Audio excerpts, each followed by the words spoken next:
بسم الله الرحمن الرحيم. الحمد لله رب العالمين، والصلاة والسلام على رسول الله صلى الله عليه وعلى آله وصحبه وسلم تسليما كثيرا. أما بعد، أيها الأحبة في الله، كسو دوادة تحانيني ولا تفسدوا في الأرض بعد إصلاحها. حلقدني وحلقدي سيدية تبنات سيدا أترسيغا حلقدا أتكا غران إيساننا صون كيني انتي سي بدنيد واتكتي كالبد كبدن باتكتي طبانكي دحينو كجرنا qaybtiisii dambe weliba waxaa inoo haray tobankii dambe waa tobankii uu nabigu aad u dadaali jiray, asxaabtiisa iyo dadkii uu nabiga tababarayna aad iyo aad bay ugu dadaali jireen. waxaa marka walaalayaal loo baahan yahay in aynu ka shidaal qaadanno nabigeenna maxamed calayhi salaatu wasalaam waxa uu inoogu yeerayo isaguna uu samayn jiray, saxaabadiina ay inoogu baaqday iyaguna ay samayn jireen, oo ah in waqtiga laga faa'iidaysto, in niyada la cusboonaysiiyo, in qalbiga siduu ku xoogaysan lahaa laga shaqeeyo. sidaas maalmaha kooban ee ayaama macduudaat ilaahay uu yidhi ay u sii siibanayaan, ee durbe ay u dhammaanayaan, ayuu cimrigeennuna u dhammaanaya. meesha ayna huran ee loo socdee loo maaratay geediga loo yahayna waa aakharo. marka walaalayaal aynu dadaallo, ehelkeenna aynu baraarujinno, ardadeenna aynu baraarujinno. waxa aynu dadka ku baraarujinaynana innagu dadka marka koobaad aynu uga horrayno, oo atarbiya bilqudwa aynu ku dadaallo. dacwadeennu miro badan bay yeelanaysaa biidni illahi tabaaraka wa tacaala. ibni aadam baynu nahay, wixii gef iyo gebidhaca oonu ku khaldannana degdegna aynu oga soo laabanno, ilahay nooga hoyanno jala jalaaluhu. aad aynu u dadaalno walaalayaal. tobanka dambe xalqadan iyada ah ciwaankeedu wuxuu noqonayaa fasaadu alcalaaqaati kayfa tuhdamu alcifatu fi zamani alfitan. xiriirka faasidka ah, xiriirka xaaraamta ah, sida uu u dumiyo dhowrsoonaanta xilligan weliba fitnada. qaala allahu tabaaraka wa tacaala walaa taqrabu الzina inahu kana faaxishatan wasa'a sabiila. sidaynu in badan soo sheegnay, ilaahay wuxuu ina leeyahay oo nagu amrayaa inaynaan zinada u dhowaanin. waa faaxisho, meel loo ahaadana iyada ayaa u xun. nabigeennu wuxuu leeyahy calayhi salaatu wasalaam ya macshara ashabaab man istataaca minkum alba'ata falyatazawaj fainahu agadu lilbasari waaxsanu lilfard waman lam yastatic facalayhi bisawmi fainahu lahu wijaa. xadiidkuna waa muttafaqun calayh. dhallinyaroy, qofkii nii awooda inuu guursado, mas-uuliyadda guurka ka soo bixi kara ha guursado. maxaa yeelay guurku indhaha ayuu u laabid badan yahay, xubinka tarankana wuu ilaaliyaa. kaan awoodin sidee la yeelayaa? ilaan dadku isku sad maaha, isku fursadna maahe. waman lam yastatic kaan awoodinna facalayhi bisawm, ha soomo. soom baa maaratay kaa laga doonaya. oo soonku muxuu u faa'iideynaya qofkaas? fainahu lahu wijaa, karkii shahwada ayuu ka bi'inayaahoo dhufaanaan buu u noqonayaa. haddii kale shahwadu waxay ku gaadhsiinaysaa inaad qooqdo oo aad zina ku dhacdo. sheikhulislaam ibnu taymiyana waxa uu leeyahay alqalbu ida tacallaqa bigayri illahi cudiba bihi. qalbigu haddii uu ku xidhmo cid aan alla ahayn, oo booskii ilaahay iyo jacaylkii ilaahay iyo rasuulkiisa iyo mu'miniinta meeshii la rabay hadday wax kala galaan, waxaasaa lagu ciqaabaya. ayuha alaxibatu fillah, qalbiga waxyaabaha fasahaadiya xilligan weliba fitnada waxaa ugu daran oo ugu khatarsan waa alcalaaqaat almuxarama, waa xiriirkan xaaraamta ah. allahu subxaanahu wa tacaala waxa uu xarimay bilaash uma xarimin, wuxuu u xarimay lixikmatin yaclamuha allah. xikmad ilaahay uu og yahay oo inaysan maslaxa inoogu jirin buu u xarimay. sidaa daraaddeed buu xijaabka u waajib yeelay, sidaa daraaddeed buu khalwada u diiday, sidaa daraaddeed buu maaratay u diiday wax badan oo maanta rag iyo dumar kale xaaraana dhex maraya maanta, oo lagu magacaabo waa xiriir caadi ah. waxa weeye axyaanan waa loo qiil bixinayaahoo shaytaanku dee durba xaaraantii ku dhex ku dhihi maayo, kuu qurxinaya, xaaraantii buu kuu qurxinaya. waana sababta ilahay uu yidhi yaa ayuha aladiina aamanuu laa tattabicuu khuطwaati shaytaan. kuwa iimaanka lahow, shaytaanka tallaabooyinkiisa ha raacraacina, maxaa yeelay wuu idin hoolaalaya, khatar buu idinku ridaya, macsiyadii buu idin wadaa, dantiinna ma wado, cadow buu idin yahay weeye macnuhu. marka maanta waxa weeye xiriirkii xaaraamtaha magacyo cusub baa loo bixinaya. xuban barii'an, sadaaqatan caadiyatan, waa jacayl miskiin ah oo isagu aan dembi lahayn, oo dee naftiibaa halkaa jeclaatay, naftiibaa qoftaa jeclaatay. waa saaxiibtinimo caadi ah, laakiin xaqiiqadu waxa weeye waa ariiqun ila alfitan iyo wankisaar alcifa. waxa weeye waa wadadii halaaga iyo macsiyada iyo dhowrsoonaanta wixii duminayey weeye xiriirka xaaraamta ah.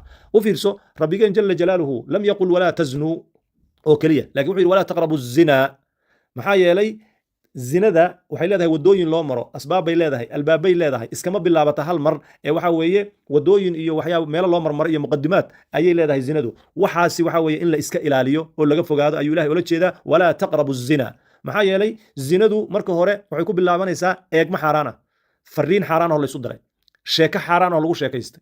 qalbigiibaa marka waxaa buuxinaya xiriirkaasi xaaraamta ah, baa qofkan kaleu ku tacalluqaya, qofkan kale ayuu jeclaanaya, shahwadiibuu maarata yaa kacaysa, xiriirkiibaa marka meesha ka imanaya. uma suquut waxa weeye fi lmacsiya, macsiyadii baa marka lagu dhacaya. kadibna cifadii baa marka meeshaasi ku burburaysa. bacdu salaf waxay yidhahdeen annadratu sahmun min sihaami ibliis. eegmada xaaraamta ah waa leeb ka mid a leebabka ibliiska. faman atlaqa basarahu taala asafuh. qofka araggiisa iska sii daaya ee meel xaaraam ka ah un iyo meelaan xaaraan ka ahaynba saa ugu eegaa, shalaytadiisa iyo qoomamadiisa ayaa dheeraan doonta. macsi bay ku gaarsiin doontaa, macsidaasna iimaankii bay kaa qaadi doontaa iyo xalaawatu taaca, deetana waad shalaayi doontaa oo raan baa qofka qalbigiisa fuuli doona. zamankan aynu joogno walaalayaal waxay noqotay fitnadii jeebkaynu ku sidanaa. mobilka aynu lacagta badan ka soo bixinay ayaa lagu aafaysan yahay. kaa weeye marka midka dadka in badan oo ka mid ah fasahaadinaya. masajo la isu diray iyo kilibyo la daawaday iyo kuwa la duubay iyo kaale ila duub iyo tiktok iyo fasaadkan maanta dhahara alfasaadu fi lbari walbaxri bima kasabat aydi nnaas ah weeye waxa maaragtay fidnada keenaya. qofka mu'minka ah laakiin runta sheegaya ee qalbigiisa ilaalsanaya wuxuu og yahay atacalluqu bigayri illaahi aakhirkiisa iyo natiijadu inay tahay tacab iyo kadeed iyo dhibaato. ibni aadan haddaad tahay fii saalati alxayaana aad ku dhex jirto nolosha aad ku dhex jirtood nooshahay inaad dhibtooto waa laa maxaala. yaa ayuha alinsaan inaka kaadixun ilaa rabbika kadxan famulaaqiihi. waad rafaadaysaa oo waad kadeedmaysaa oo waad daalaysaa, laakiin waxaad ku daalayso wax aakhriya adduunba wax kuu gooya ha noqdo oo wax aakhira wax kuu tara. ku daal daacada ilaahay, ku daal qurubaadka ilaahay, ku daal khaasatan bishan ramadaan ee cibaadada ilaahay la laablaabayo, sadaqadaada la laablaabayo, qiyaamkaada iyo qur'aan akhriskaada iyo qurubaadkaada kale iyo ducadaada aysan la mid ahayn kuwa kale. waxaa loo baahan yahay inaad ku daasho kuwa. haddii kale waxa weeye maanta o dhan sidaad tiktok u duubayso iyo sida aad meel u daawanayso waxaan xaaraama ama xiriir xaaraam aad ugu mashquulsan tahay ayuu jirkiina ku daalaya, qalbigiina uu ku daalaya. ramadaan walaalayaal ma aha in cuntada iyo cabitaanku laga soome waa in laga soomo shahawaadka iyo shubahaadka laga soomo weeye. ramadaan waa fursad aad iyo aad qaali u ah oo indhaha in la laabo aan ka baranayno, qalbiga in la xifdiyo aan ka baranayno, in la gooyo xiriirka xaaraamta ah aynu ka baranayno, tawba saadiqa inaynu la nimaadno ramadaan baynu ka baranaynaa. qaala allahu tacaala waladiina hum lifuruujihim xaafiduun. dadka maaragtay dadka ramadaanka soonka saxda a soomay, dadka ilaahay, dadka awliyada ah, dadka qiimaha badan waa kuwa xubinkooda taranka xifdiya. haaulaa'i hum ahlu tuhri. kuwaas ayaa dadkii nadaafada iyo tahaarada iyo cifada u saaxiibka ah, ahlulkaram weeye. kuwa maaragtay indhahooda sii daynaya ee maanta o dhan fasaadka ku mashquulsanna waa cagsiga kuwaas weeye. waxaynu marka walaalayaal isku waaninaynaa haddaynu doonayno inaynu badbaadno fii zaman alfitan aynu goyno xiriir kasta oo macsiyo inoo geynaya. albaabada ka bilaabanaya kilib yaroo la daawado kadibna ku gaadhsiinaya xiriir xaaraama aynu goyno, indheheenna aynu xifdinno, qalbigeenna aynu xifdinno, nafteenna aan ku mashquulino qur-aanka iyo taacada ilaahay, aan ilaahay xusuusanno, aan ogaano calaaqa kasto ilahay uusan raalli ka ahayn ciribteeda iyo nihaayadeedu waxa weeye waa alamun fi lqalbi iyo wa nadamun fi lxayaa. qalbi xanuun iyo nolosha oo laga shalaayo un bay ku gaadhsiinaysaa. ayuha alaxibatu fillah, cifadu waa taaj, dhowrsoonaantu waxa weeye waa boqortooyo weeye. qofku laxdaya in yar oo xumaan uu shaytaanku ugu baaqayo, shayaatiinul insi iyo waljinni ay ugu baaqayaan, oo uu ka sabro, ka gaabsado, qalbigiisa ka xifdiyo, araggiisa ka xifdiyo, diintiisa ka ilaalshado, ayaa waxa weeye wuxuu ku gaarayaa jannatan arduha asamaawaatu walardu buu ku gaaraya. allahu akbar. janno aan maaragtay laga daalaynin oo macaankeedu uusan go'aynin oo wanaaggeeda aan laga sheekaynaynin, maa laa caynun ra'at walaa udunun samicat walaa khatar calaa qalbi bashar. waxaad ku gaaraysaa intaa yareed adkaysatay, eed ka adkaysatay xiriirka xaaraamta ah. waxaan kusoo gabagabaynaya marka walaalayaal, xiriirka xaaraamta ah wuxuu kordhayaa marka uu yaraado xiriirka xalaasha ah. naftan ilaahay baa ku abuuray shahwada. markuu guurku yaraado oo guurkii looga fogaado la yidhahdo waxbaan baranayaa, shakhsiyaddaydaan kor u qaadaya, inaan siyaasadda wax ka noqdaan rabaa, inaan maaragtay magac yeeshaan rabaa, markii guurka looga zaahido waxa weeye calaaqaadkii xaaraamta ahayd baa bilaabanaysa. marka guurka la qaaliyeeyo, marka guurka wuxuusan ilaahay ku xidhin rasuulkiisana ku xidhin lagu xidho, waxa weeye xiriirkii xaaraamta ahaa baa badanaya.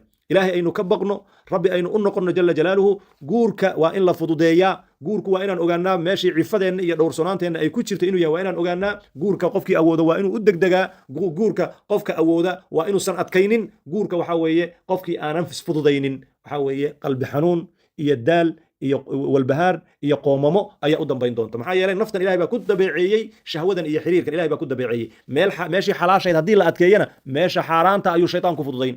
waxa zamankan dhacayana qof walba waan aragnaa. marka insha allah fariinta hala isgaarsiiyo, aynu goyno xiriirka aan xalaash ahayn ee xaaraamta, aynu ka fogaano si aynu u badbaadno oo nolosheennu aysan u fasahaadin. walaa tufsiduu fi lardi bacda islaaxiha wadcuuhu khawfan watamaca ina raxmat allahi qariibun min almuxsiniin.